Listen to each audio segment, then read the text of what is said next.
building valuation is important to know the value of the property. So we have to expose to some of the important terminologies in valuation. Scrap value andre eno, salvage value andre eno, market value andre eno, book value andre eno, rateable value antandre eno, sinking fund andre eno, annuity antandre eno, obsolescence andre eno, depreciation antandre eno. So mortgage, so capitalized value and capitalized cost. So these are the important terms in valuation. So we have to properly understand. So what are the importance of the each terminology? Scrap value is nothing but the value of the dismantled material. That is what we call as scrap value. Building na odadadmele adra ಬಿಡಿ ಭಾಗಗಳಿಗೆ so ಬೆಲೆ ಕಟ್ಟುವಂತದ್ದು ಅದನ್ನ ನಾವು scrap value ಅಂತ ಕರಿತೀವಿ. ಅದೇ ರೀತಿ salvage value ಅಂತ ಹೇಳ್ತೀವಿ. Salvage value ಅಂತಂದ್ರೆ so it is the property value without dismantling. At the end of its useful ಆಗಿದೆ. ಇನ್ನೇನು ಅದನ್ನು ಮುಂದೆ ಬಳಸಕ್ ಆಗಲ್ಲಪ್ಪ ಅಂತ ಅಂದಾಗ ಅದನ್ನ ನಾವು ಹೊಡೆಯೋದಕ್ಕಿಂತ ಮುಂಚೆ ಅಥವಾ ಡಿಸ್ಮ್ಯಾಂಟಲ್ ಮಾಡೋಕ್ಕಿಂತ ಮುಂಚೆ ಆ ಜಾಗದಲ್ಲಿ ಇರುವಂತ ಸ್ಟ್ರಕ್ಚರ್ ಅನ್ನ ನಾವು ಮಾರಾಟ ಮಾಡ್ತೀವಿ, ಅದಕ್ಕೊಂದು ಬೆಲೆ ಕಟ್ತೀವಿ, ಅದನ್ನ ನಾವು ಸಾಲ್ವೇಜ್ ವ್ಯಾಲ್ಯೂ ಅಂತ ಕಟ್ತೀವಿ. ಅದೇ ರೀತಿ ಮಾರ್ಕೆಟ್ ವ್ಯಾಲ್ಯೂ. ಮಾರ್ಕೆಟ್ ವ್ಯಾಲ್ಯೂ ಅಂತಂದ್ರೆ ಈ ಪ್ರಾಪರ್ಟಿನ ನಾವು ಯಾವಾಗ ಮಾರ್ಕೆಟ್ ಅಲ್ಲಿ ಇಟ್ಟರು ಅದಕ್ಕೊಂದು ಬೆಲೆ ಸಿಕ್ಕೇ ಸಿಗುತ್ತೆ. ಅದಕ್ಕಿಂತ ಕಡಿಮೆ ಬೆಲೆ ಸಿಗ್ಬೋದು ಅಥವಾ ಜಾಸ್ತಿ ಸಿಗ್ಬೋದು, ಒಟ್ಟಾರೆ ಅದು ಮಾರಾಟ ಅಂತೂ ಆಗತ್ತೆ. ಎಲ್ಲಿ? ಓಪನ್ ಮಾರ್ಕೆಟ್ ಅಲ್ಲಿ ಯಾವಾಗ ಬೇಕಾದ್ರೂ ಆಗತ್ತೆ. Any time you can sell this property in the open market. That is what we call as market value. Market value of the property is the amount which we can obtain at any particular time from open market if the property is put into sale. ಮಾರಾಟಕ್ಕೆ ಇಟ್ರೆ ಯಾವಾಗ ಬೇಕಾದ್ರೂ ಇಡಬಹುದು. ಇಟ್ರೆ ಆ open market ಅಲ್ಲಿ ಇದು ಯಾವ ಒಂದು ವ್ಯಾಲ್ಯೂಗೆ ಅದು ಮಾರಾಟ ಆಗೇ ಆಗುತ್ತೆ. ಯಾವ ವ್ಯಾಲ್ಯೂ ಮಾರಾಟ ಆಗುತ್ತೆ ಆ ಒಂದು ಈ ಪ್ರಾಪರ್ಟಿ, ಅದನ್ನ ನಾವು ಮಾರ್ಕೆಟ್ ವ್ಯಾಲ್ಯೂ ಅಂತ ಕರಿತೀವಿ. ಸೊ ಅದೇ ರೀತಿ ಗ್ರಾಸ್ ಇನ್ಕಮ್. ಗ್ರಾಸ್ ಇನ್ಕಮ್ ಅಂತ ಅಂದ್ರೆ it is the total income from all the sources. Total income from all the sources is called gross income. So ನಾವು ಬಿಲ್ಡಿಂಗ್ ಅಂತ ತಗೊಂಡಾಗ ಇಟ್ಸ್ ಅ ರೆಂಟಲ್ ಇನ್ಕಮ್ ಅಂತ ಕನ್ಸಿಡರ್ ಮಾಡ್ತೀವಿ. Building ಅಂತ ತಗೊಂಡಾಗ commercial ಇರ್ಬೋದು, ರೆಸಿಡೆನ್ಷಿಯಲ್ ಇರ್ಬೋದು, ಸೊ ಯಾವ್ದಾದ್ರು ಇರ್ಬೋದು, ಅದ್ರಲ್ಲಿ ಒಂದು ರೆಂಟ್ ಬರುವಂತದ್ದು ಮಾಡ್ಕೊಂಡಿರ್ತೀವಿ, ಅದನ್ನ ರೆಂಟಲ್ ಇನ್ಕಮ್ ಅಂತ ಕರಿತೀವಿ. ಆ ರೆಂಟಲ್ ಇನ್ಕಮ್ ನ ಒಟ್ಟಿಗೆ ಒಂದು ವರ್ಷದಲ್ಲಿ ಎಷ್ಟು ಕಲೆಕ್ಟ್ ಮಾಡ್ತೀವಿ ಅದನ್ನ ನಾವು ಗ್ರಾಸ್ ಇನ್ಕಮ್ ಅಂತ ಕರಿತೀವಿ. ಔಟ್ ಗೋಯಿಂಗ್ಸ್ ಅಂತ ಅಂದ್ರೆ ನಾವು ಏನ್ ಎಕ್ಸ್ಪೆನ್ಸಸ್ ಬರುತ್ತೆ ಈ ಒಂದು ಪ್ರಾಪರ್ಟಿನ ಮೇಂಟೈನ್ ಮಾಡಕ್ಕೆ. ಸೊ ಉದಾಹರಣೆ ರೆಂಟ್ ಕೊಟ್ಟಿರ್ತೀವಿ, ರೆಂಟ್ ಕೊಟ್ಟಿದ್ದಾಗ ಆ ಒಂದು ಪ್ರಾಪರ್ಟಿನ ಮೇಂಟೈನ್ ಮಾಡಕ್ಕೆ ನಮ್ಗೆ ಎಕ್ಸ್ಪೆಂಡಿಚರ್ ಬರುತ್ತೆ. ಆ ಪ್ರಾಪರ್ಟಿ ಮೇಲೆ ಟ್ಯಾಕ್ಸ್ ಕಟ್ತೀವಿ, ಮಾಡ್ತಾ ಇದೀವಲ್ಲ ಆ ದುಡ್ಡಿಗೆ ಇನ್ಕಮ್ ಟ್ಯಾಕ್ಸ್ ಕಟ್ತೀವಿ. ಸೊ ಪ್ರಾಪರ್ಟಿ ಟ್ಯಾಕ್ಸ್ ಕಟ್ತೀವಿ, ಇದಕ್ಕೆ ಪ್ರಾಪರ್ಟಿ ಟ್ಯಾಕ್ಸ್ ಇದೆ ಲೋಕಲ್ ಅಥಾರಿಟಿಯಲ್ಲಿ. ಸೊ ಪ್ರಾಪರ್ಟಿನ ರಿಪೇರ್ ಮಾಡ್ತೀವಿ, ಸೊ ಅದ್ರ ಮೇಲೆ ಇನ್ಸೂರೆನ್ಸ್ ಮಾಡಿರ್ತೀವಿ. ರೆಂಟ್ ಒಂದೊಂದ್ಸರಿ ಲಾಸ್ ಆಗುತ್ತೆ ಅಥವಾ ವಾಯ್ಡ್ಸ್ ಇರುತ್ತೆ, ಸಿಂಕಿಂಗ್ ಫಂಡ್ ಕಟ್ತೀವಿ. ಸೊ ಡಿಪ್ರಿಸಿಯೇಷನ್ ಇರುತ್ತೆ ಆ ಬಿಲ್ಡಿಂಗ್. ಸೊ ಈ ತರದಲ್ಲಿ ಎಲ್ಲವೂ ಕೂಡ ಖರ್ಚುಗಳು ಇರುತ್ತೆ, ಬರೀ ಸಂಪಾದನೆ ಇರೋದಿಲ್ಲ. ಸಂಪಾದನೆ, ಒಟ್ಟಿನ ಸಂಪಾದನೆಯಲ್ಲಿ ಖರ್ಚಿನ ಕಳೆದಾಗ, ದಟ್ ಇಸ್ ಒಟ್ಟಿನ ಸಂಪಾದನೆ ಅಂದ್ರೆ ಗ್ರಾಸ್ ಇನ್ಕಮ್ ಇಂದ ಸೊ ಏನು ಖರ್ಚು ಮಾಡ್ತಾ ಇದೀವಿ, ಔಟ್ ಗೋಯಿಂಗ್ ಇದೆ, ಅದನ್ನ ಕಳೆದಾಗ ನಮಗೆ ಬರುವಂತ ಹಣ, ಉಳ್ಕೊಳ್ಳುವಂತ ಹಣದಿಂದ ನೆಟ್ ಇನ್ಕಮ್ ಅಂತ ಕರಿತೀವಿ. Net income is nothing but gross income minus expenditures. Expenditures ಅಂದ್ರೆ ಎಕ್ಸ್ಪೆನ್ಸಸ್ ಅಂದ್ರೆ ಔಟ್ ಗೋಯಿಂಗ್ಸ್. ವ್ಯಾಲ್ಯೂಯೇಷನ್ ಮಾಡುವಾಗ, ಪ್ರಾಪರ್ಟಿ ವ್ಯಾಲ್ಯೂಯೇಷನ್ ಮಾಡುವಾಗ sinking fund important. So sinking fund ಅಂದ್ರೆ ಏನು? ನಮ್ದು ಯಾವ್ದೋ ಒಂದು ಹಳೆ ಕಟ್ಟಡ ಇರ್ತದೆ, ನಾವು ವಾಸ ಮಾಡ್ತಿರೋಂಥದ್ದು, ಬಳಸ್ತಾ ಇರೋಂಥ ಒಂದು ಕಟ್ಟಡ ಇದೆ. ಈ ಒಂದು ಕಟ್ಟಡದ ಆಯಸ್ಸು ಮುಗಿದ ಮೇಲೆ ಅದ್ರದ್ದು ನಾವು ಸಾಕಪ್ಪ, ಇದ್ರದ್ದು ಕಟ್ಟಡ ಇನ್ನು ಬಳಕೆಗೆ ಯೋಗ್ಯ ಇಲ್ಲ ಅಂತ ಅನ್ನಿಸ್ದಾಗ ಇದನ್ನ ನಾವು ಹೊಡೆದು ಹೊಸ ಕಟ್ಟಡವನ್ನ ಕಟ್ಟಲಿಕ್ಕೆ ಬಯಸ್ತೀವಿ. That means to say that so we are going to utilize the structure for some duration, so for some years. So after the useful utilization of the structure or a project or a building, so then we have decided to put the new structure, so by replacing the existing old structure, old building. So for that purpose, so we have to spend money on the new construction. For that we are going to accumulate the money. So now ಏನ್ ಮಾಡ್ತೀವಿ, ಈ ಒಂದು ಏನು ಹಳೆ ಕಟ್ಟಡ ಇದೆ, ಈ ಹಳೆ ಕಟ್ಟಡವನ್ನ ನಾವು ಬಳಸಿದ ನಂತರ ಆ ಬಳಕೆಯ ನಂತರದಲ್ಲಿ ನಾವು ಇದನ್ನ ಒಡೆದು ಹೊಸ ಕಟ್ಟಡವನ್ನು ಅದೇ ಜಾಗದಲ್ಲಿ ಕಟ್ತೀವಿ. ಯಾಕೆ ಅಂತಂದ್ರೆ ಹಳೆ ಕಟ್ಟಡ ಉಪಯೋಗಕ್ಕೆ ಯೋಗ್ಯವಾಗಿರುವುದಿಲ್ಲ. ಸೊ ಅದು ಗೋಡೆಗಳೆಲ್ಲ ಹಾಳಾಗಿರ್ಬೋದು, ಇಲ್ಲ ಡಿಸೈನ್ ಚೇಂಜ್ ಆಗಿರ್ಬೋದು, ಇಲ್ಲ ಯುಟಿಲಿಟಿ ಆಸ್ಪೆಕ್ಟ್ಸ್ ಅಲ್ಲಿ ಬದಲಾವಣೆ ಆಗಿರ್ಬೋದು. ಈ ಕಾರಣದಿಂದಾಗಿ ನಾವು ಅದನ್ನ ಹೊಡಿಬೇಕಾಗತ್ತೆ, ಹೊಡೆದು ಒಂದು ಹೊಸ ಸ್ಟ್ರಕ್ಚರ್ ಹಾಕ್ಬೇಕಾಗತ್ತೆ. ಸೊ ಏನು ಈ ಒಂದು ಕಟ್ಟಡವನ್ನ ಹೊಡೆಯಕ್ಕಿಂತ ಮುಂಚೆ ಯೂಸ್ ಮಾಡಕ್ ಸ್ಟಾರ್ಟ್ ಮಾಡಿದಾಗ್ಲಿಂದ ಹೊಡೆಯೋ ತನಕನು ಪ್ರತಿ ವರ್ಷ ನಾವು ಹೊಸ ಕಟ್ಟಡ ಮಾಡುವ ಉದ್ದೇಶದಿಂದ ಪ್ರತಿ ವರ್ಷ ಹಣವನ್ನ ಸಂಗ್ರಹಣೆ ಮಾಡ್ತಾ ಹೋಗ್ತೀವಿ ಇಂತಿಷ್ಟು ಅಂತ. ಅದನ್ನೇ ನಾವು ಸಿಂಕಿಂಗ್ ಫಂಡ್ ಅಂತೀವಿ. ಸಿಂಕಿಂಗ್ ಫಂಡ್ ಅಂದ್ರೆ ಡೆಫಿನೇಷನ್ ಏನೀಗ? So fund which is ಗ್ರಾಜುಯಲಿ accumulated by the way of periodic annual deposit for the replacement of the building or structure at the end of its useful life. For example, so age of this building is 20 years. 20 ವರ್ಷ ಇದೆ ಅಂತ ಅನ್ಕೊಳ್ಳಿ. ಈ 20 ವರ್ಷದಲ್ಲಿ ಆ project constructed cost ಗೆ 10% salvage value ಇದ್ದೇ ಇರುತ್ತೆ. At the end of its useful life, you will get the salvage value as a 10%. The total cost of the project 10% ಹೋದ್ರೆ 90% of the money we have to collect. We have to accumulate as a sinking fund. ಯಾಕಂದ್ರೆ useful life ಆದ್ಮೇಲೆ ಅದ್ರ 10% ಸಿಗುತ್ತೆ ನಮ್ಗೆ. So 10% ಗಿನ್ನ ನಾವು total cost of the project ಅಲ್ಲಿ 10% ಅದು useful life ಆದ್ಮೇಲೆ ಸಿಗುತ್ತೆ ಅಂತ ಅಂದಾಗ ನಾವು ಇನ್ನೂ ಉಳಿದಂತ 90% ಹಣವನ್ನ ನಾವು ಸಂಗ್ರಹಣೆ ಮಾಡಬೇಕು. You take this building. So suppose if you want to replace this building, ಕೊನೆಯಲ್ಲಿ ಇದನ್ನ ಬಿಲ್ಡಿಂಗ್ ನಾವು ಡಿಸ್ಮ್ಯಾಂಟಲ್ ಮಾಡೋಕ್ಕಿಂತ ಮುಂಚೆ ಮಾರಾಟ ಮಾಡ್ಬಿಟ್ಟು ಆ ಬಿಲ್ಡಿಂಗ್ ನ 10% ದುಡ್ಡಂತೂ ಸಿಗುತ್ತೆ.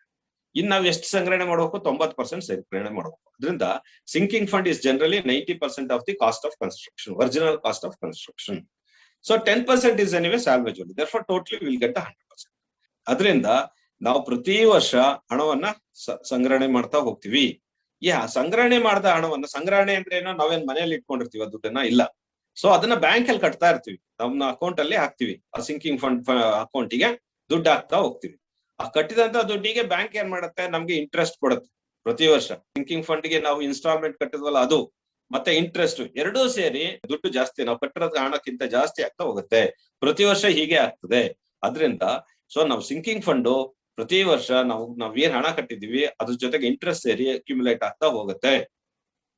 ಸೊ ಈ ಹಣವನ್ನ ನಾವು 20 ವರ್ಷ ತನಕ, ಅದು ಯೂಸ್ಫುಲ್ ಟೈಮ್ 20 ವರ್ಷ ಇರೋದ್ರಿಂದ ಸೊ ಪ್ರತಿ ವರ್ಷ ನಾವು ಆ ಹಣವನ್ನ ಕಟ್ತಾ ಹೋಗ್ತೀವಿ. The S represent sinking fund. First year ಅಲ್ಲಿ, end of the first year, we are going to deposit the sum instalment.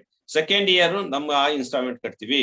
So first year ಹಣ ಕಟ್ಟಿದೀವಲ್ಲ, ಅದಕ್ಕೆ ಸೆಕೆಂಡ್ ಇಯರ್ ಎಂಡ್ ಅಲ್ಲಿ ಫಸ್ಟ್ ಇಯರ್ ಅಲ್ಲಿ ಏನ್ ಡಿಪಾಸಿಟ್ ಮಾಡಿದೀವಿ ಅದ ಹಣ ಪ್ಲಸ್ ಅದಕ್ಕೆ ಇಂಟ್ರೆಸ್ಟ್ ಆಡ್ ಆಗಿ ಸೆಕೆಂಡ್ ಇನ್ಸ್ಟಾಲ್ಮೆಂಟ್ ಆಡ್ ಆಗುತ್ತೆ. ಅದೇ ತರ ಪ್ರತಿ ವರ್ಷನೂ ಕೂಡ ಆಡ್ ಆಗ್ತಾ ಹೋಗುತ್ತೆ. ಇಂಟ್ರೆಸ್ಟ್ ರೇಟ್ ಇರೋದ್ರಿಂದ ನಾವು ಇನ್ಸ್ಟಾಲ್ಮೆಂಟ್ ಕಟ್ಟಿರೋದಕ್ಕೆ ಇಂಟ್ರೆಸ್ಟ್ ಬರುತ್ತೆ, ಅದರಿಂದ ಅಮೌಂಟ್ ಜಾಸ್ತಿ ಆಗ್ತಾ ಹೋಗುತ್ತೆ. So then we have to understand the sinking fund through the problem example. So ಅದಕ್ಕೆ ಸಿಂಕಿಂಗ್ ಫಂಡ್ ಕ್ಯಾಲ್ಕುಲೇಷನ್ ಗೆ ಫಾರ್ಮುಲಾ ಇದೆ. ಸಿಂಕಿಂಗ್ ಫಂಡ್ ಕ್ಯಾಲ್ಕುಲೇಷನ್ ಗೆ ಏನ್ formula? Annual sinking fund may be expressed. Annual ಅಂತಂದ್ರೆ ಒಂದ್ ವರ್ಷಕ್ಕೊಂದ್ಸರಿ, ಇದು ಆನ್ಯುವಲ್, ಇದು ಒಂದು ವರ್ಷ, ಇಲ್ಲಿಂದ ಇಲ್ಲಿಗೆ ಒಂದು ವರ್ಷ, ಇಲ್ಲಿಂದ ಇಲ್ಲಿಗೆ ಒಂದು ವರ್ಷ, ಪ್ರತಿ ವರ್ಷ ಅಂತ. ಈ ಪ್ರತಿ ವರ್ಷ ಎಸ್ ಅನ್ನೋದು ಸಿಂಕಿಂಗ್ ಫಂಡ್, ಪ್ರತಿ ವರ್ಷ ಕಟ್ಟಬೇಕಾದ ಇನ್ಸ್ಟಾಲ್ಮೆಂಟ್ ಅದು. So therefore annual sinking fund may be expressed as, so I is equal to S small I divided by the 1 plus I equal to the power of n minus 1. S ಅಂತಂದ್ರೆ ಏನು ಅಂತಂದ್ರೆ the total amount of sinking fund.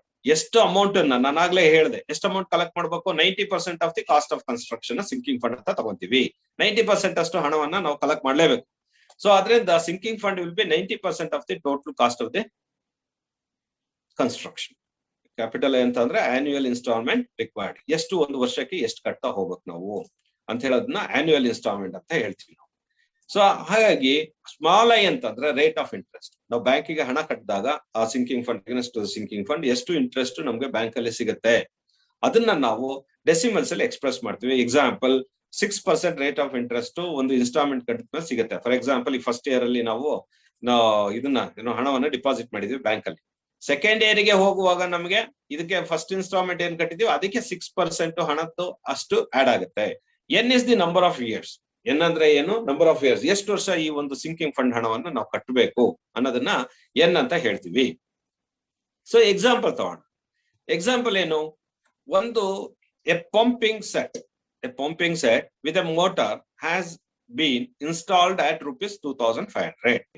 Assuming the life of the pump as 15 years of 4% of compound interest. Compute the annual installment of the sinking fund required to be accumulate the whole amount of 4% of compound interest. Now, the 4% rate of interest to sinking fund ge namge sigode aadre end of the 15th year, now we have to replace this pump. So, hagagi ಇದನ್ನ replace ಮಾಡ್ಬೇಕಾದ್ರೆ ಅದ್ರದ್ದು cost ಇವತ್ತು 2,500 ಹಂಗಾದ್ರೆ so ಹಾಗಾಗಿ annual sinking fund to be accumulated ಹಣವನ್ನ instalment ಅಲ್ಲಿ ಕಟ್ಟಬೇಕು. Annual instalment required as a sinking fund is equal to SI sinking fund multiplied by the rate of interest divided by the 1 plus I whole to the power of n minus 1. That is equal to 2,500. That is the original cost of the pump multiplied by the rate of interest in decimals. That is 0.04 divided by the 1 plus 0.04. That is small I is the rate of interest whole to the power of number of years. N is the year, number of years. Therefore, n is equal to 15 minus 1. Therefore, it works out to be capital I works out to be rupees 125.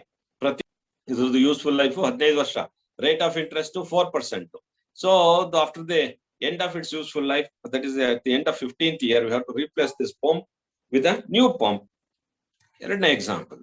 A pump set is purchased in rupees 18,000. If the life of the pump set is 10 years and the scrap value of the pump set is 2,000 rupees. Calculate the amount which are set aside annually as sinking fund to accumulate the above cost at 7% compound interest. Original cost to pump 15,000 ರೂಪಾಯಿ ದುಡ್ಡಿದೆ. ಇದರಲ್ಲಿ life ಅದರದ್ದು useful life 10 years. ಅದು scrap value 2,000 rupees. ಹಿಂಗಿದ್ದಾಗ ಮತ್ತೆ ನಮ್ಗೆ calculate ಮಾಡ್ಬೇಕು. ಏನ್ ಕ್ಯಾಲ್ಕುಲೇಟ್ ಮಾಡ್ಬೇಕು? ಸಿಂಕಿಂಗ್ ಫಂಡ್ ಅನ್ನ ಎವ್ರಿ ಇಯರ್ ಎಷ್ಟು ಅಕ್ಯುಮುಲೇಟ್ ಮಾಡ್ಬೇಕು, ಮತ್ತೆ ನಮ್ಗೆ 7% ಆ ಸಿಂಕಿಂಗ್ ಫಂಡ್ ಅಕ್ಯುಮುಲೇಟ್ ಮಾಡ್ತೀವಲ್ಲ ಆ ಹಣಕ್ಕೆ ನಮ್ಗೆ ಬ್ಯಾಂಕ್ ಇಂದ 7% ರೇಟ್ ಆಫ್ ಇಂಟ್ರೆಸ್ಟ್ ಸಿಗುತ್ತೆ. Scrap value pump set cost ಎಷ್ಟು? So 18,000 rupees. ಸ್ಕ್ರಾಪ್ ವ್ಯಾಲ್ಯೂ ಎಷ್ಟು? 2,000 rupees. Life of the pump set in n, that is n is equal to 10 years. Rate of interest ನಮ್ಗೆ 7% ಸಿಗುತ್ತೆ. So ಈ ಒಂದು data ಆಧಾರದ ಮೇಲೆ, that's by knowing the formula. So total amount of sinking fund to be accumulated ಗೆ 18,000 rupees minus 2,000 rupees, that is equal to 16,000 rupees. 16,000 ರೂಪಾಯಿ ದುಡ್ಡು ನಮ್ಗೆ ಸಿಂಕಿಂಗ್ ಫಂಡ್ ಆಗಿ ಹೋಗುತ್ತೆ. ಯಾಕೆ ಅಂತಂದ್ರೆ 2,000 ರೂಪಾಯಿ ಸ್ಕ್ರಾಪ್ ವ್ಯಾಲ್ಯೂ ಇದೆ ಅದ್ರಲ್ಲಿ. ಅದರಿಂದ ಆನ್ಯುವಲ್ ಸಿಂಕಿಂಗ್ ಫಂಡ್ ಎಷ್ಟು ಬೇಕು ನಮ್ಗೆ ಅಂತಂದ್ರೆ, ಸೊ 16,000 ರೂಪಾಯಿ ದುಡ್ಡನ್ನ ನಾವು ಅದ್ರದ್ದು 10 ವರ್ಷದಲ್ಲಿ ಉಳಿಸ್ಬೇಕು. ಇನ್ 10 years ಅಂದ್ರೆ we have to accumulate 16,000 rupees in 10 years. So ಮತ್ತೆ ಅದ್ರ ರೇಟ್ ಆಫ್ ಇಂಟ್ರೆಸ್ಟ್ ಬರುತ್ತೆ. 10 years ಗೆ 1,600 rupees straight away you can say 16,600 ರೂಪಾಯಿ ಡಿವೈಡೆಡ್ ಬೈ 10 ಅಂತ ಅಂದ್ರೆ 1,600 ರೂಪಾಯಿ ಆಗುತ್ತೆ. ಅದು ಕಾಸ್ಟ್ಲಿ ಆಗುತ್ತೆ. ನಮ್ಗೆ ರೇಟ್ ಆಫ್ ಇಂಟ್ರೆಸ್ಟ್ ಬರೋದ್ರಿಂದ ನಮ್ಗೆ ಕಡಿಮೆ ಆಗುತ್ತೆ. So therefore annual sinking fund for the reequipment ಅಂದ್ರೆ ಹೊಸ ಎಕ್ವಿಪ್ಮೆಂಟ್ ತಗೊಳ್ಳಿಕ್ಕೆ ನಾವು ಅಕ್ಯುಮುಲೇಟ್ ಮಾಡ್ಬೇಕಂದ್ರೆ ಎಷ್ಟು? 16,000 ರೂಪಾಯಿನ 10 ವರ್ಷದಲ್ಲಿ ಎಷ್ಟು ಅಕ್ಯುಮುಲೇಟ್ ಮಾಡ್ಬೇಕು? 16,000 ರೂಪಾಯಿ ನಮ್ಗೆ ಬೇಕು at the end of 10th year. ಅದರಿಂದ so we have to use this formula capital I ಅಂತಂದ್ರೆ sinking fund to be accumulated at the end of the each year, that is equal to capital the total amount of the sinking fund to be accumulated with the rate of interest at the rate of interest I divided by the 1 plus rate of interest whole to the power of n minus 1. Therefore 16,000 is the total amount of sinking fund to be accumulated in 10 years multiplied by the at the rate of the 7% divided by the rate of 1 plus rate of interest in decimals to the power of number of years minus 1. That is equal to 1,158. Therefore, total sinking installment for the sinking fund for the period of 10 years is 1,158. Gross income ಅಲ್ಲಿ ನಾವು net income calculate ಮಾಡಬೇಕಾದ್ರೆ gross income minus expenses ಅಂತ ಬರ್ದ್ವಿ. ಆ expenditure ಅಲ್ಲಿ sinking fund calculate ಮಾಡಬೇಕು. Tax ಕಟ್ಟಿದ್ದಕ್ಕೆ tax ರಶೀಟ್ ಇರುತ್ತೆ, repairs ಮಾಡಿದಕ್ಕೆ ಖರ್ಚುನ ಮಾಡಿದಕ್ಕೆ ನಮ್ಗೆ ಗೊತ್ತಿರುತ್ತೆ, ಮ್ಯಾನೇಜ್ಮೆಂಟ್ ಗೆ ಚಾರ್ಜಸ್ ಗೆ ನಾವು ಬಿಆರ್ ಗೆ ವಾಚ್ಮನ್ ಗೆ ಅವ್ರ ದುಡ್ಡು ಕೊಡೋದಿರುತ್ತೆ, ಇನ್ಸೂರೆನ್ಸ್ ಕಟ್ಟಿದಕ್ಕೆ ರಶೀತಿ ಇರುತ್ತೆ, ಲಾಸ್ ಆಫ್ ರೆಂಟ್ ಇರುತ್ತೆ, ಲಾಸ್ ಆಫ್ ರೆಂಟ್ಗೂ ಲೆಕ್ಕ ಇರುತ್ತೆ, ವಾಯ್ಡ್ಸ್ ಇರುತ್ತೆ, ಸೊ ಇನ್ಕಮ್ ಟ್ಯಾಕ್ಸ್ ಕಟ್ಟಿದಕ್ಕೂ ಲೆಕ್ಕ ಇರುತ್ತೆ. ಬಟ್ ಸಿಂಕಿಂಗ್ ಫಂಡ್ ನ ನಾವೇ ಕ್ಯಾಲ್ಕುಲೇಟ್ ಮಾಡ್ಬೇಕು. ಅದಕ್ಕೆ ಎಲ್ಲೂ ಯಾವ್ದ್ರಿಂದನೂ ಸಿಗೋದಿಲ್ಲ, ಅದಕ್ಕೆ ನಾವೇ ಲೆಕ್ಕ ಮಾಡ್ಬೇಕು. ಡಿಪ್ರಿಸಿಯೇಷನ್ ಕೂಡ ನಾವೇ ಲೆಕ್ಕ ಮಾಡ್ಬೇಕು. ಅದರಿಂದ ಸೊ ನಾವು ಲೆಕ್ಕ ಮಾಡ್ಲಿಕ್ಕೆ ಇದನ್ನ ನಾವು ನೆಟ್ ಇನ್ಕಮ್ ಕಂಡುಹಿಡಿಬೇಕು ಅಂತಂದ್ರೆ ಇದನ್ನ ಸಿಂಕಿಂಗ್ ಫಂಡ್ ನಾವು ಕ್ಯಾಲ್ಕುಲೇಟ್ ಮಾಡ್ಬೇಕಾಗತ್ತೆ. ಸಿಂಕಿಂಗ್ ಫಂಡ್ ಕ್ಯಾಲ್ಕುಲೇಟ್ ಮಾಡೋದ್ರಿಂದ ನಾವು ಆ ಒಂದು ನೆಟ್ ಇನ್ಕಮ್ ನ ಕ್ಯಾಲ್ಕುಲೇಟ್ ಮಾಡ್ತೀವಿ. ಸೊ ಇನ್ನೊಂದು ಪ್ರಾಬ್ಲಮ್ ತಗೋಣ. A person has purchased an old building at a cost of rupees 1.7 lakhs on the basis that the cost of land is 90,000 rupees and the cost of building structure is 80,000 rupees. Consider the future life of the building structure be 20 years. Calculate the amount of annual sinking fund at 5% interest when the scrap value is 10% of the cost of the building structure. So ಈ ಒಂದು problem ಅಲ್ಲಿ ನಮ್ಗೆ ಏನ್ ಮಾಡಿದೆ, ನಾವು ವ್ಯಕ್ತಿ 1,70,000 ರೂಪಾಯಿ ಅಷ್ಟು ದುಡ್ಡನ್ನ ಇನ್ವೆಸ್ಟ್ ಮಾಡಿದ್ದಾರೆ. ಯಾವ್ದ್ರ ಮೇಲೆ? ಸೊ ಬಿಲ್ಡಿಂಗ್ ಮೇಲೆ ಖರೀದಿ ಮಾಡ್ಲಿಕ್ಕೆ, ಒಂದು ಹೊಸದು ಬಿಲ್ಡಿಂಗ್ ನ, ಒಂದು ಓಲ್ಡ್ ಬಿಲ್ಡಿಂಗ್ ಅಂತ ಹೇಳ್ತಾನೆ, ಹಳೆ ಬಿಲ್ಡಿಂಗ್ ಅಂತ. ಸೊ ಈ ಒಂದು ಬಿಲ್ಡಿಂಗ್ ನ ಖರೀದಿ ಮಾಡ್ಲಿಕ್ಕೆ ಸೊ 1,70,000 ರೂಪಾಯಿ ಅಷ್ಟು ದುಡ್ಡನ್ನ ಖರ್ಚು ಮಾಡಿದೆ. ಅದರಲ್ಲಿ ಬಿಲ್ಡಿಂಗ್ ವ್ಯಾಲ್ಯೂ ಎಷ್ಟು, ಲ್ಯಾಂಡ್ ವ್ಯಾಲ್ಯೂ ಎಷ್ಟು, ಸೈಟ್ಗೆ ಬೆಲೆ ಕೊಟ್ಟು ಕಟ್ಟಿರುವಂತದ್ದು 90,000 ರೂಪಾಯಿ. ಸೈಟ್ಗೆ ಖರ್ಚು ಮಾಡಿರೋದು ಒಟ್ಟಿಗೆ, ಆದ್ರೆ ಅದನ್ನ ಸ್ಪ್ಲಿಟ್ ಮಾಡ್ಕೊಂಡಿದೀವಿ. ಏನಂತ? ಸೊ ನಮಗೆ 90,000 rupees land value, 80,000 rupees building value.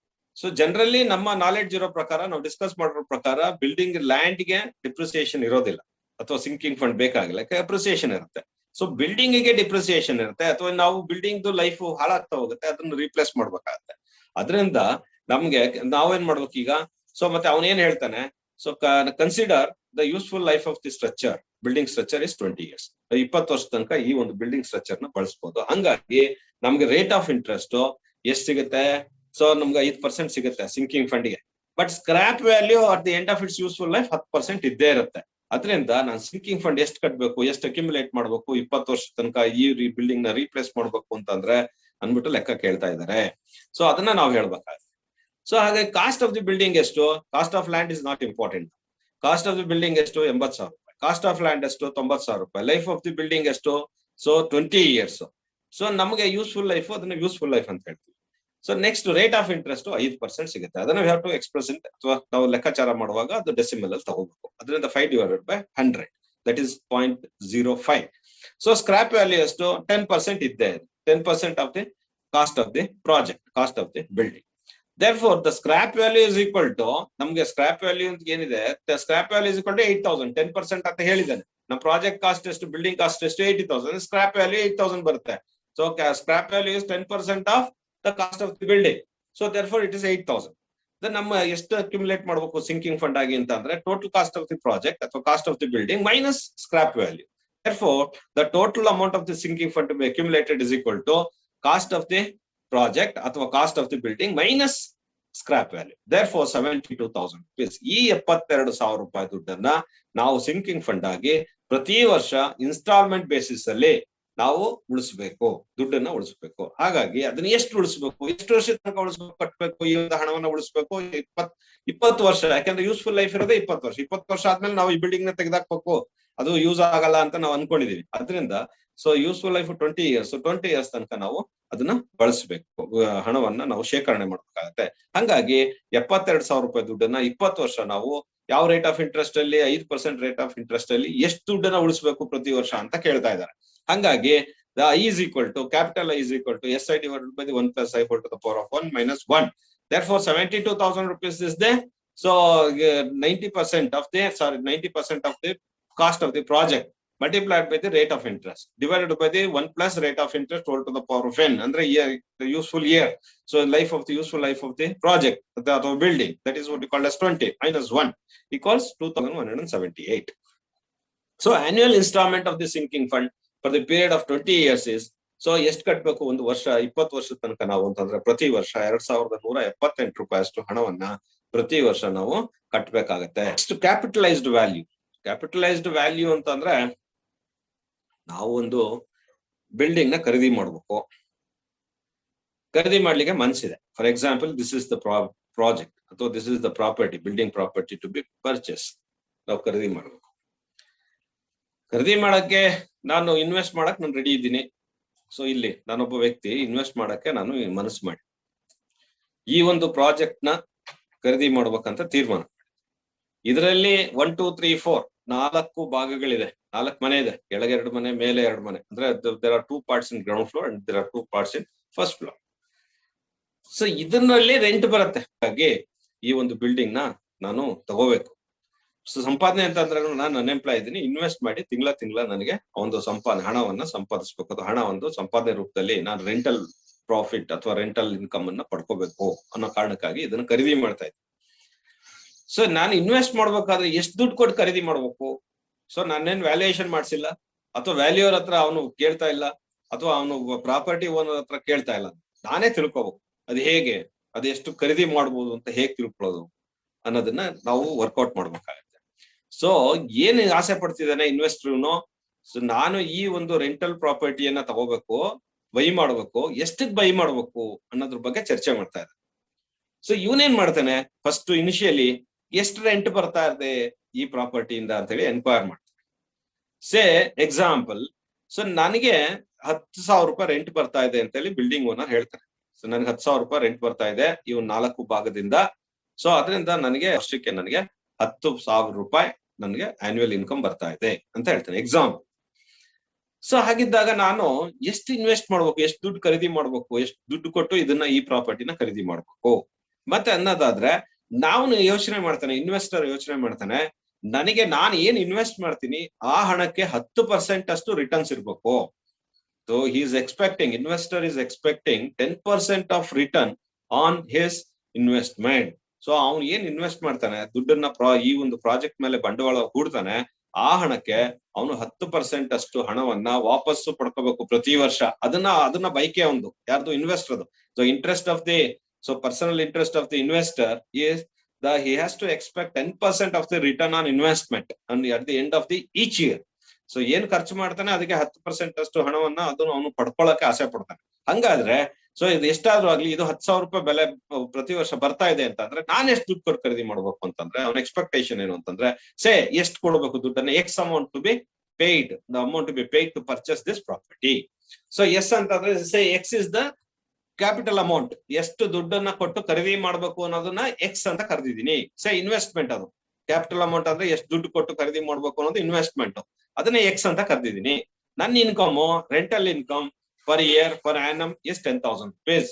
Okay, that is what you called as return on investment. ನನ್ನ ಬೈಕೆ, ನಾನು ಆಸೆ ಪಡ್ತಾ ಇರೋದು ರಿಟರ್ನ್ ಆನ್ ಇನ್ವೆಸ್ಟ್ಮೆಂಟ್. ಈಗಾಗಲೇ ಬರ್ತಾ ಇರೋದು 10,000, ಬಟ್ ನಾನ್ ಎಕ್ಸ್ಪೆಕ್ಟ್ ಮಾಡ್ತಿರುವಂತದ್ದು ರಿಟರ್ನ್ ಆನ್ ಇನ್ವೆಸ್ಟ್ಮೆಂಟ್. ನಾನು ಎಷ್ಟು ಖರ್ಚು ಮಾಡ್ತೀನಿ ಅದ್ರ ಮೇಲೆ ನನಗೆ ರಿಟರ್ನ್ ಎಷ್ಟು ಬರ್ಬೇಕು ಅಂದ್ರೆ 10% ನನಗೆ ರಿಟರ್ನ್ ಆನ್ ಇನ್ವೆಸ್ಟ್ಮೆಂಟ್ ಬರ್ಬೇಕು ಅಥವಾ ಇರಬೇಕು. ಅದರಿಂದ say so investment is rupees X, that is X, capital amount ಅಥವಾ amount to be invested to purchase this property is X. So ಅದನ್ನ ಲೆಕ್ಕ ಮಾಡೋದು ಹೇಗೆ? Therefore X is the return on investment multiplied by the capital value of the project is equal to, so income is equal to income, that is rental income, that is equal to income. Therefore X is equal to ಅಥವಾ rental income per year divided by, so the return on investment. Therefore X is equal to 1 lakh rupee. 1 lakh ರೂಪಾಯಿ ದುಡ್ಡನ್ನ ಕೊಟ್ಟು ನಾವು ಈ ಒಂದು ಪ್ರಾಪರ್ಟಿನ ಖರೀದಿ ಮಾಡಿದ್ರೆ ನನ್ನ ಎಕ್ಸ್ಪೆಕ್ಟೇಷನ್ 10% ರೇಟ್ ಆಫ್ ಇಂಟ್ರೆಸ್ಟ್ ಇದ್ರೆ ಇದಕ್ಕೆ 10,000 ರೂಪಾಯಿ ಒಂದು ವರ್ಷಕ್ಕೆ ನನಗೆ ಏನು ಪ್ರಾಫಿಟ್ ಅಥವಾ ನೆಟ್ ಪ್ರಾಫಿಟ್ ಬರ್ತಾ ಹೋಗುತ್ತೆ. ಖರ್ಚು ಕಳೆದು ಬರ್ಬೇಕು ದುಡ್ಡು, ಅದು ಖರ್ಚು ಇಟ್ಕೊಂಡಲ್ಲ, ಖರ್ಚು ಕಳೆದು ನೆಟ್ ಪ್ರಾಫಿಟ್ ಬರ್ಬೇಕು, ಅದು ಎಕ್ಸ್ಪೆಕ್ಟೇಷನ್ ಅಂದು. ಅದು 10 ವರ್ಷ 10,000 ರೂಪಾಯಿ ಸಂಪಾದನೆ ಮಾಡಕ್ಕೆ ನಾನು ಎಷ್ಟು ರೇಟ್ ಆಫ್ ಇಂಟ್ರೆಸ್ಟ್ ಅಲ್ಲಿ 10% ರೇಟ್ ಆಫ್ ಇಂಟ್ರೆಸ್ಟ್ ಅಲ್ಲಿ 10% 10,000 ರೂಪಾಯಿ ಸಂಪಾದನೆ ಮಾಡ್ಲಿಕ್ಕೆ ನಾನು ಇನ್ವೆಸ್ಟ್ ಮಾಡ್ಬೇಕಾದ್ದು 1 ಲಕ್ಷ ರೂಪಾಯಿ. ಇದನ್ನ ನಾನು ಕ್ಯಾಪಿಟಲೈಸ್ಡ್ ವ್ಯಾಲ್ಯೂ ಅಂತ ಹೇಳ್ತೀನಿ. ಕ್ಯಾಪಿಟಲೈಸ್ಡ್ ವ್ಯಾಲ್ಯೂ ಅಂದ್ರೆ ಏನೀಗ? The capitalised value is nothing but it is the amount. Capitalised value of the property is the sum or the amount, ಎಷ್ಟೊಂದು amount. The interest on which at the highest prevailing rate would be equal to the net income out of the property. Value ನಮಗೆ capitalized value calculate ಮಾಡಕ್ಕೆ net income, net annual income multiplied by the year purchase. So you see this example, X is equal to 10,000 multiplied divided by the rate of interest, or otherwise so 10,000 multiplied by the 100 divided by 10 is what we called as year purchase. So ಇದನ್ನ ನಾವು year purchase ಅಂತ ಕರಿತೀವಿ. The capitalized value of the property is the sum or the amount, the interest on which at the highest prevailing rate would be equal to the net income out of that property. So ನಾವು ಏನ್ invest ಮಾಡ್ತೀವಿ ಯಾವ rate of interest ಅಲ್ಲಿ, ಅದರಿಂದ ಏನು ನಮಗೆ ಆದಾಯ ಬರ್ತದೆ, ಆ ದುಡ್ಡನ್ನ ಖರೀದಿ ಮಾಡಿ, ಏನ್ ದುಡ್ಡನ್ನ ಖರೀದಿ ಮಾಡಿ ನಾವು ದುಡ್ಡನ್ನ ಇನ್ವೆಸ್ಟ್ ಮಾಡಿದೀವಿ ಖರೀದಿ ಮಾಡ್ಲಿಕ್ಕೆ at the rate of some rate of interest. So ಅದರಿಂದ ಎಷ್ಟು ಲಾಭ ಬರ್ತದೆ ಅಂತ ಬೈಕೆಯಿಂದ ನಾವು ಮಾಡಿದೀವಿ, ಅಥವಾ so expectation with expectation of the profit. So we are invested some of the capital, some of the amount with the expected rate of interest. That is what we called as the capitalized value of the property. So capitalized value in the ಲೆಕ್ಕ ಮಾಡಬೇಕಾದ್ರೆ we have this formula like the capitalized value is equal to net annual income multiplied by the year purchase. So therefore the capitalized value is equal to year purchase multiplied by the net income. That is what we called as this. For example, you take the problem in the reverse manner. So capital, what is the capital amount to be invested to get the profit of 10,000 rupees per annum? So net profit of 10,000 rupees per annum at the rate of 10% interest. Year purchase is 10 divided by the at the rate of 10% interest, or otherwise YP is equal to year purchase is equal to 1 divided by I, that is year purchase. CV capitalized value is equal to So year purchase multiplied by the net income. Therefore, year purchase is 1 divided by I. That is 100 divided by the 10. So in decimals ಅಲ್ಲಿ express ಮಾಡೋಕಿದ್ನ. Therefore, so year purchase multiplied by the net income, that is 10,000 rupees. By the net income, you will get the 1 lakh rupee. Suppose a person intends to purchase a property which provides a return net 6,000 rupees per annum, and the purchaser desired to get 8% return on his capital. Calculate the capitalized value of the property which should be paid by the purchaser. So therefore, the capitalized value ಅಂದ್ರೆ ಎಷ್ಟು ದುಡ್ಡು ಕೊಡಬೇಕು ಅನ್ನೋದೇ capitalized value. ಎಷ್ಟು ದುಡ್ಡು ಬಂಡವಾಳ ಹೂಡಬೇಕು ಅನ್ನೋದಕ್ಕೆ ಇದ್ರ ಮೇಲೆ ಎಷ್ಟು ಬಂಡ capitalized value ಎಷ್ಟು ಇದ್ರದ್ದು ಅಂತ ಕೇಳ್ತಾರೆ. So therefore, capitalized value is equal to, you know that capitalized value is equal to net annual income multiplied by the year purchase. So therefore, net annual income 6,000 ರೂಪಾಯಿ, 6,000 rupees per annum ಅವ್ನು ಗೊತ್ತಿದೆ ನಮ್ಗೆ. So ಮತ್ತೆ ಅವನು year purchase ಅಂತ ಅಂದ್ರೆ 1 divided by I. So rate of interest, therefore ಅವನು interest ಏನು 8% ರೇಟ್ ಆಫ್ ಇಂಟ್ರೆಸ್ಟ್ ನನಗೆ ಸಿಗ್ಬೇಕು ಅನ್ನೋದು ಬೈಕೆ ಒಂದು. ಸೊ ಅದರಿಂದ ಯಾವ್ದ್ರ ಮೇಲೆ ಏನ್ ಇನ್ವೆಸ್ಟ್ ಮಾಡ್ತಾನೆ ಅದ್ರ ಮೇಲೆ, ಖರ್ಚು ಮಾಡ್ತಾನೆ, ಈ ಹಣವನ್ನ ಹೂಡಿಕೆ ಮಾಡ್ತಾನೆ ಅದ್ರ ಮೇಲೆ. ಅದರಿಂದ ಕ್ಯಾಪಿಟಲೈಸ್ಡ್ ವ್ಯಾಲ್ಯೂ ಎಷ್ಟು ದುಡ್ಡು ಕೊಟ್ಟು ಖರೀದಿ ಮಾಡ್ಬೇಕು ಅಂತಂದ್ರೆ net income multiplied by the year purchase. therefore 6,000 rupees multiplied by the, so 1 divided by I. Therefore the 100 divided by the 8. Therefore this is equal to 6,000 multiplied by the 12.5, that is equal to 75,000 rupees. So ಏನಂತ ಅರ್ಥ ಮಾಡ್ಕೊಂಡೆ ಇದರಲ್ಲಿ ಅಂತ ಹೇಳ್ತಾರೆ.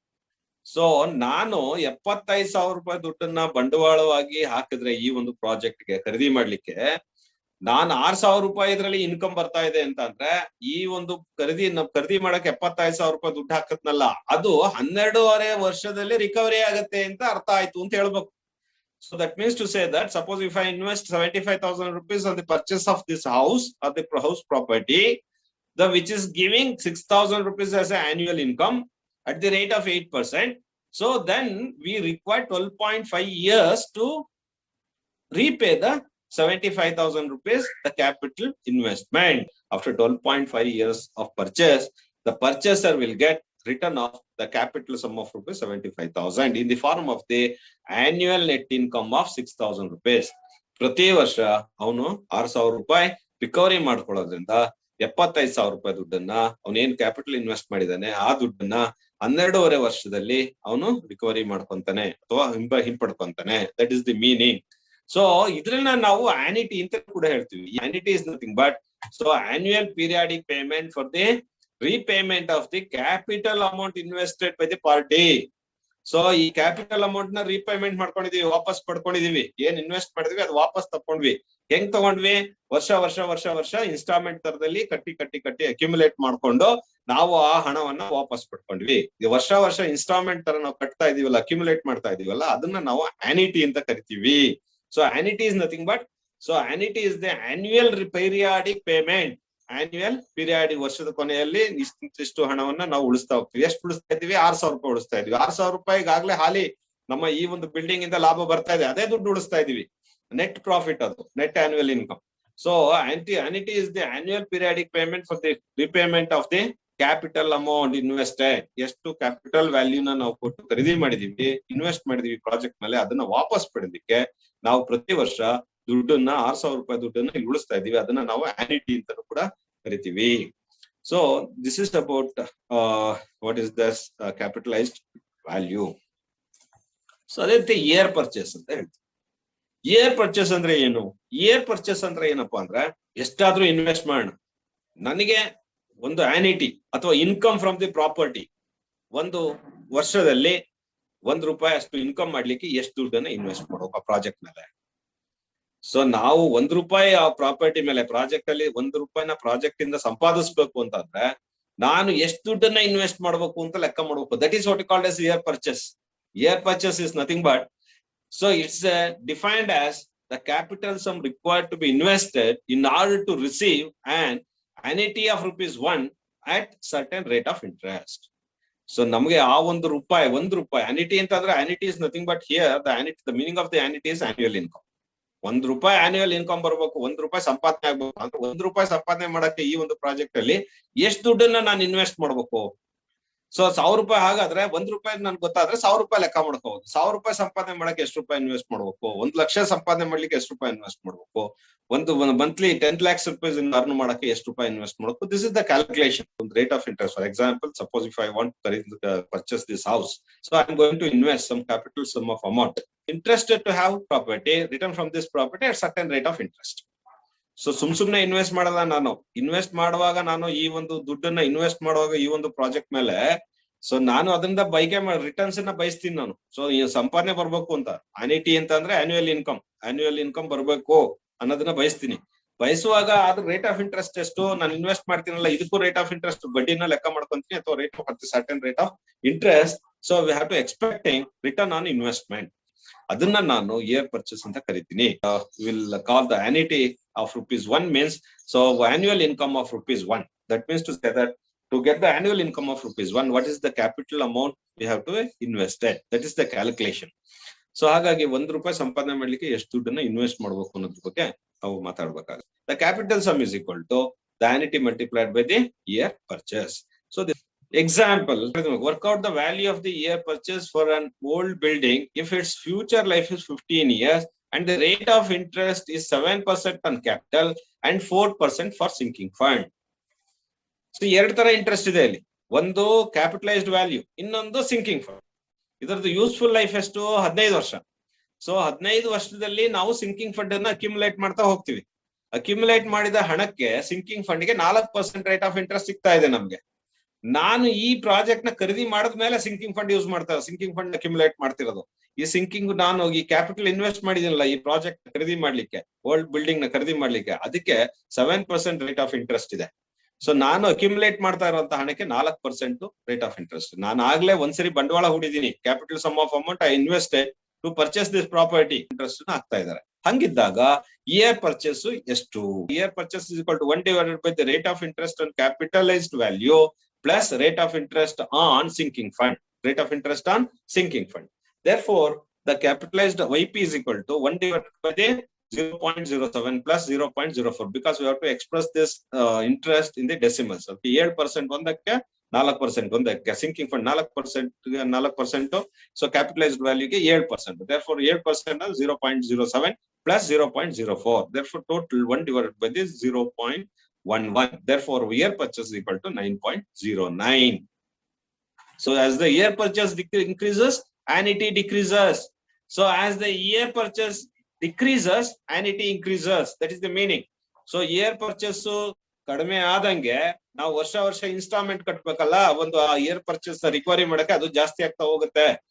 So here purchase ಏನಾದ್ರು ಜಾಸ್ತಿ ಆದ್ರೆ ನಮ್ಗೆ ಏನು ವರ್ಷ ಅಕ್ಯುಮುಲೇಟ್ ಮಾಡಬೇಕು ಆಸ್ ಅ ಆನ್ಯುಟಿ ಅಥವಾ ನೆಟ್ ರಿಟರ್ನ್, ನಮ್ಮ ಈ ಒಂದು ಕ್ಯಾಪಿಟಲೈಸ್ಡ್ ವ್ಯಾಲ್ಯೂ ರಿಕವರಿ ಮಾಡ್ಲಿಕ್ಕೆ ಅದು ಕಡಿಮೆ ಆಗ್ತಾ ಹೋಗುತ್ತೆ. This is about the sinking fund purchase. So ಮತ್ತೆ capitalised value and some of the important terms in valuation. Okay, thank you.